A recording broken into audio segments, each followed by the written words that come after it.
I think more shock and dauntingness was more the feeling I felt. But it was, the thing is, I think I was on such a high anyway, and so was Catherine, about George, that really we were happy to show him off to whoever wanted to see him. Prince William just did the unthinkable.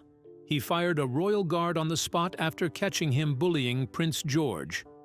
It wasn't a rumor or an exaggeration. This actually happened, and insiders say the entire palace was shaken.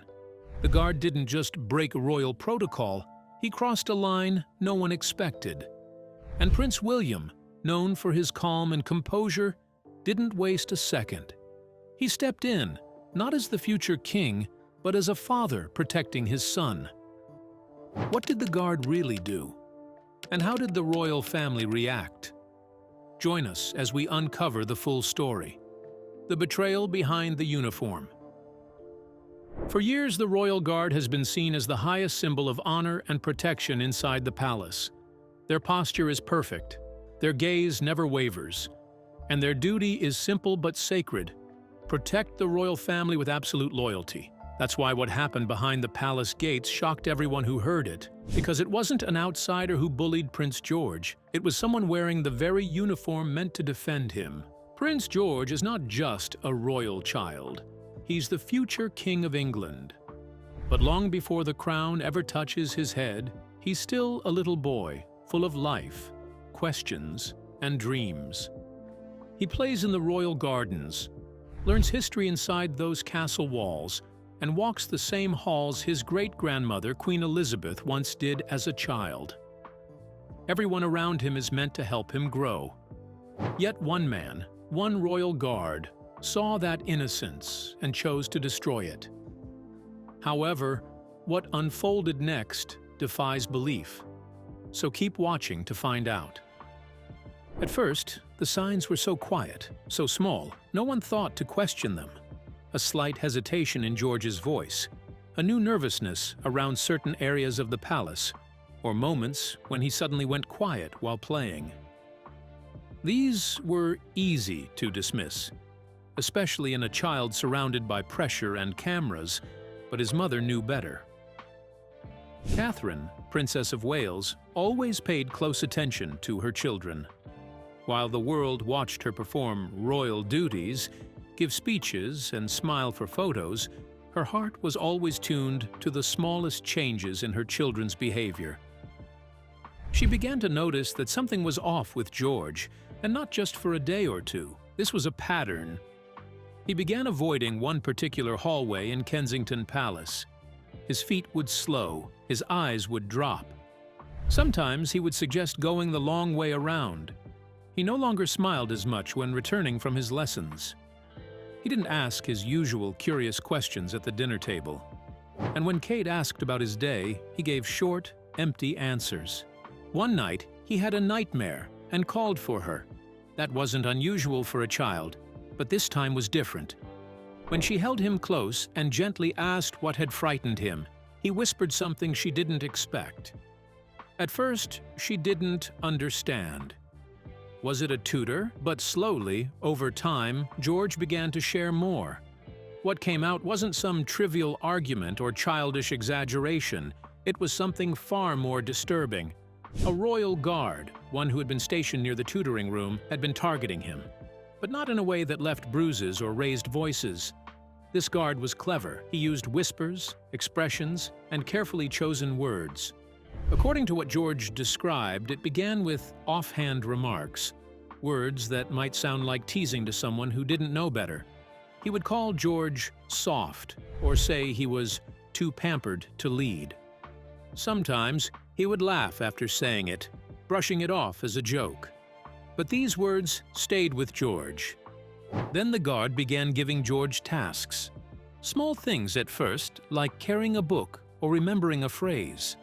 But when George failed or made a mistake, the guard would scold him harshly or look down on him in front of others. He made George feel like he wasn't good enough, like he was failing before he had even begun. Even worse, the guard made George question his position. He told him stories of past kings who were stronger or tougher, hinting that George didn't belong in that line. And because the guard wore the royal uniform, because he stood tall and silent like a soldier should, George believed every word. The palace has always had rules. The staff is trained to serve, not interfere. But this wasn't just interference. It was a slow, calculated attack on a child's spirit, and all of it happened under the royal roof. And when Kate realized what was happening, she felt something shift inside her. She wasn't just a princess at that moment. She was a mother who had to protect her son, and she didn't waste time. She began to quietly investigate, asking staff nearby about that guard, watching how George reacted when he passed, and even checking the security logs to see how often the man was near her son. What she found made her sick. The guard had been stationed near George's most common areas for weeks, and no one had raised a single red flag. He had blended in so well that no one had noticed the way he moved closer to George, or how George tried to avoid him. It was subtle, quiet torment, and he had gotten away with it. Kate brought everything to Prince William. Now, William is known for being composed, calm. A future king who mirrors his grandmother's strength and his father's dedication. But when Kate told him everything George had said, everything she had discovered, that calm shattered. William was not just a royal in that moment. He was a father who had just found out that someone sworn to protect his son had been slowly hurting him. He didn't ask for explanations. He didn't schedule a meeting. He didn't even wait for the usual palace channels to respond. Instead, he acted immediately. What happened next sent quiet tremors through the palace. But before any confrontation, before any dismissal, there was a moment of realization for the royal couple that trust had been broken in the most painful way. And although the situation was deeply personal, it also exposed something larger, and that is vulnerability inside the very walls of the monarchy. The firing of the guard wasn't just a reaction. It was the start of a change, one that would reshape how the palace viewed protection, trust, and the emotional safety of its youngest members. Because when you peel back the formality, the tradition, and the rules, what's left is family. And this family had just been wounded by one of its own. So stay tuned, because what happened next wasn't just a private conversation or a simple dismissal. It was a rare moment where the calm face of the monarchy gave way to raw and real emotion, William's wrath, and the cost of breaking the royal trust. When Catherine finally told Prince William what had been happening to their son, the mood inside Kensington Palace changed. The air grew heavy, and the quiet halls of the royal home seemed to freeze in place as William listened carefully while Kate shared everything. She recounted how she had noticed changes in George, explained how he had slowly opened up about the guard who made him feel small, and detailed what she had learned from the staff, the security logs, and her own observations. At first, William didn't say anything. He just sat there, his jaw tight, his hands locked together, and his eyes focused. But inside, something was boiling, because this wasn't just a small mistake or a misunderstanding, nor was it a member of the public saying something rude. This was someone inside the palace, someone in uniform, someone trusted to keep George safe, and that man had deliberately chosen to hurt a child instead. His usual composure and thoughtful nature, so often compared to his grandmother, Queen Elizabeth, were pushed to their absolute limits now. William doesn't usually act on impulse. He is careful with his words, measured in his responses. Yet, this time, his heart spoke louder than any royal training, for this wasn't just about his role as a prince, but profoundly about his role as a father. And when a father learns that someone has quietly bullied his child, something inside shifts irrevocably. So, William stood up and made an immediate decision. He didn't call a meeting with palace staff, nor did he wait for reports to be written or discussions to take place. He asked for that guard to be brought to him right then, without delay. The guard arrived, still in uniform, standing tall as always and likely thinking this was just a regular check-in or request. But the moment he saw Prince William's face, he knew something was wrong. William didn't raise his voice, nor did he shout, but there was something in his eyes, cold, serious, and full of disappointment. The kind of look that said everything without needing loud words. William told the guard what he had heard, repeating some of the things George had said and mentioning the nightmares, the fear, and the emotional changes. He didn't ask for excuses, nor did he ask for the guard's side of the story. Because at that moment, it simply didn't matter if the guard thought he was joking or not. The undeniable fact was, George had been hurt, and that was enough. The guard tried to explain, claiming it was just teasing, just discipline, just words meant to build character. But William wasn't convinced, understanding that children don't cry from genuine discipline, nor do they shrink away from real kindness, and they certainly don't have nightmares because someone told them how to be strong. George had been made to feel weak, unworthy, and afraid, all by someone who wore a royal badge. So William looked at him, and in a calm but final tone, he stated, "You're done here." Just like that, the guard was fired. He was dismissed immediately. He wasn't moved to another part of the palace, nor was he given a quiet exit or a chance to resign. Instead, he was directly removed from duty, stripped of his role, and escorted out in a manner that was direct, serious, and undeniably personal.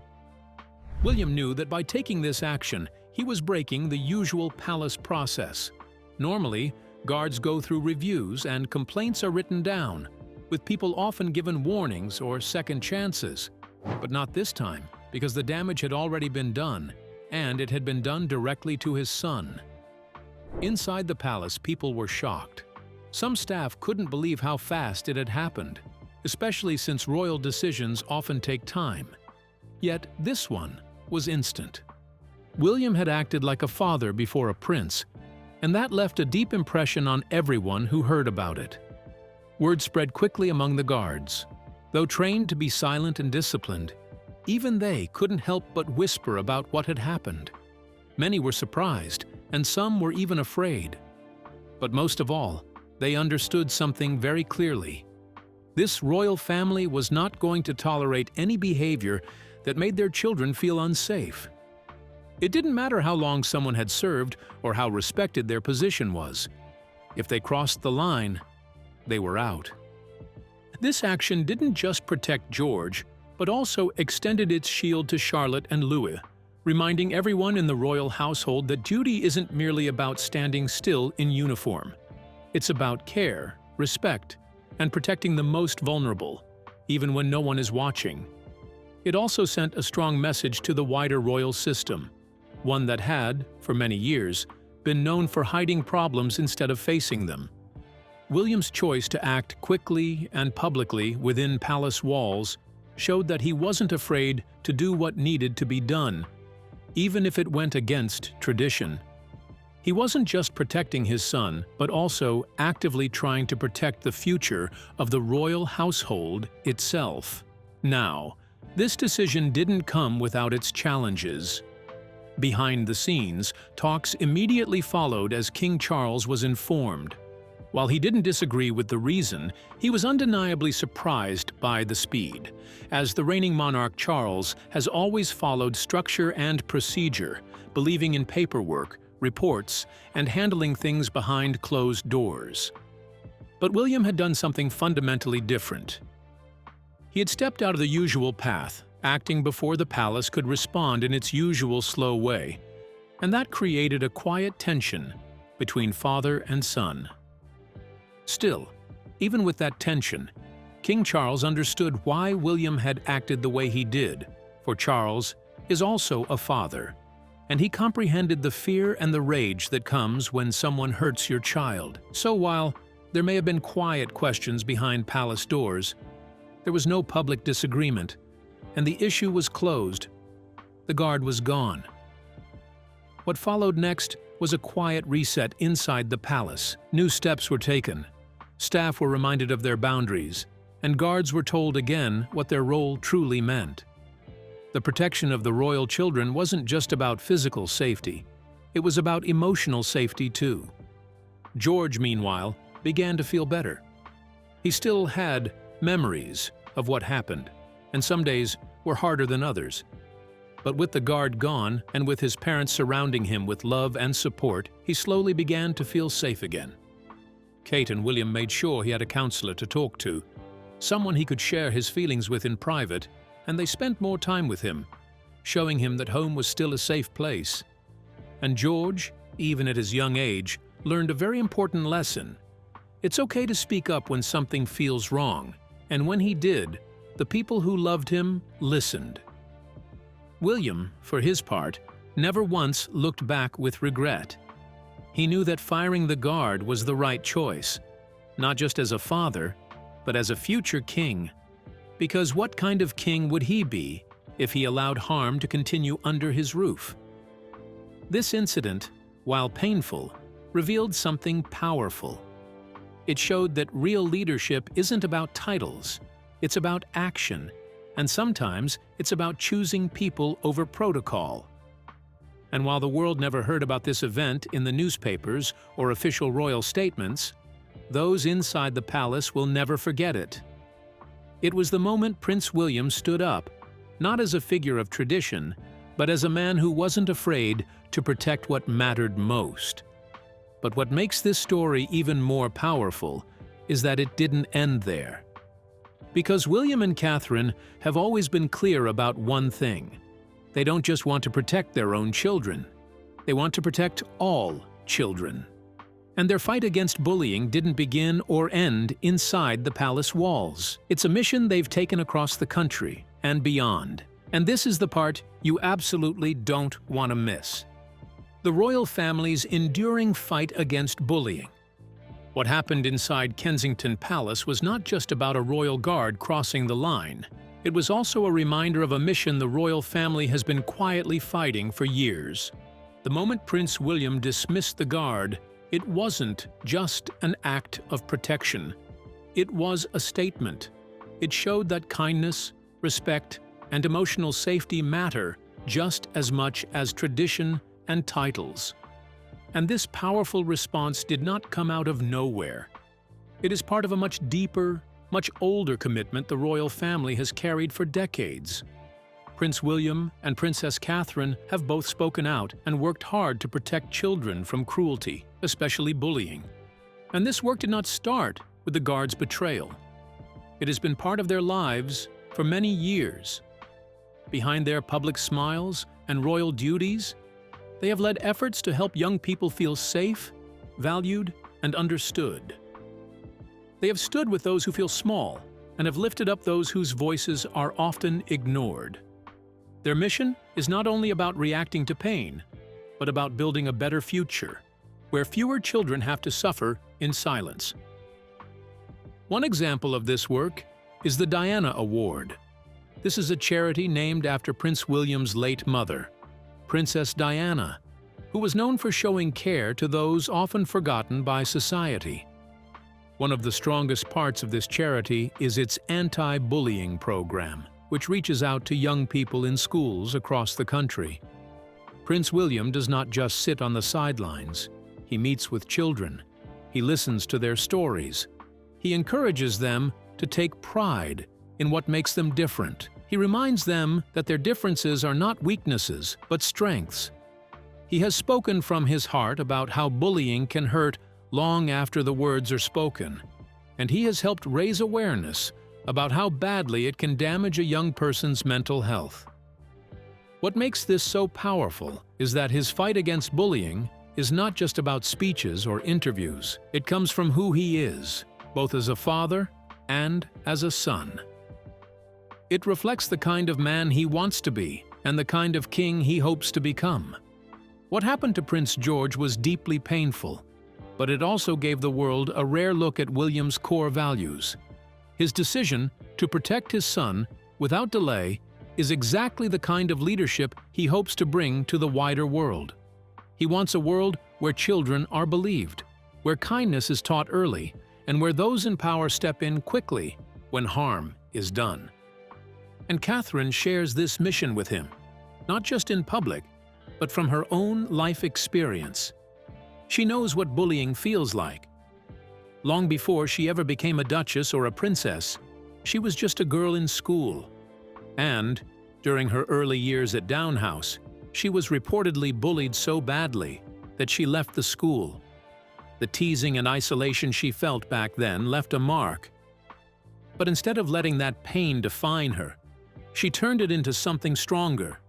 She chose to fight back, not with anger, but with purpose. That is why so much of her work as Princess of Wales focuses on children's mental health.